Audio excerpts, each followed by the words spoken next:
Hi, I'm Kathy Taylor, the opinion editor of the Orange County Register and OCRegister.com. I'm here with Shirley Grindle. Shirley has been a long-time watchdog in Orange County, and I bet you recognize her name from our news pages. One of the things that Shirley is known for is something called the TINCUP ordinance, first enacted in 1978 and revised and renewed in 1992. And now Shirley is at it again with some fixes she thinks need to be made to TINCUP, which is a campaign finance reform. So, Shirley, why don't you tell me what's at the heart of what the Board of Supervisors will be looking at next month?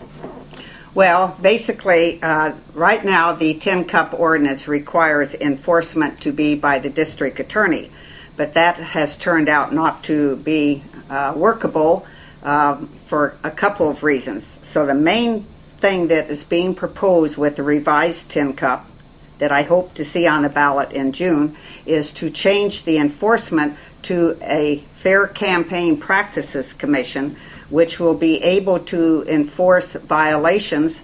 Most of them will be handled just by remedial measures and will never be out for a political heyday. And there are some other things. We're adding some provisions in there to allow candidates to retire outstanding debt from prior elections.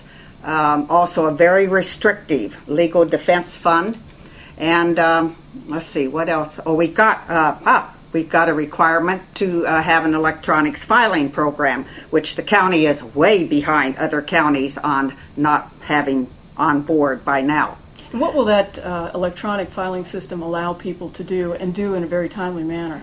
It will allow anyone in the public to go to the website, probably for the registrar of voters, or that's not decided yet, but to enable you to see right within the minutes of it being filed on a website all the contributors, the amounts contributed, and it will also allow the Fair Campaign Practices Commission to audit the campaign statements to find any discrepancies. And you know, right now this work is done basically by Shirley in her home, and it's done on paper.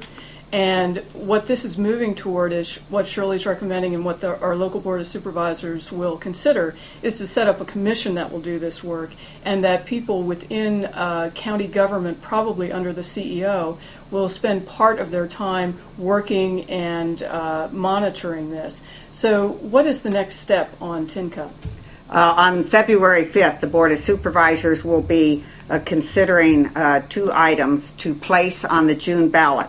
Both the revisions to the TINCUP ordinance must be approved by the voters, and the county charter has to be amended by the voters to allow establishment of a Fair Campaign Practices Commission.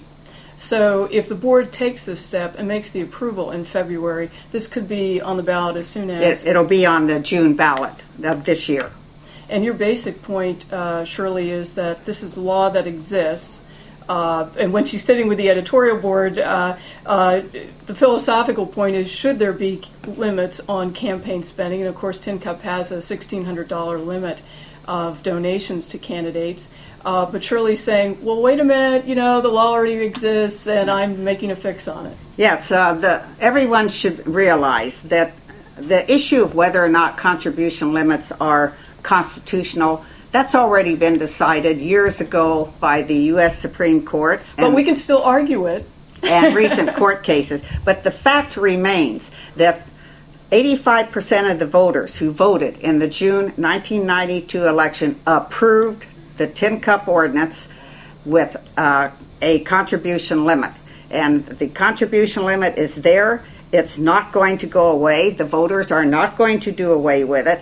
And the issue before us this June will be to improve the ordinance and have a commission that can fairly, consistently enforce the provisions of the ordinance. It is not an issue of whether or not we should have contribution limits. Even if the voters disapproved of these items on the June 8th ballot, we still have the existing TINCUP ordinance, which has a $1,600 limit, which, by the way, is one of the highest in the state of California.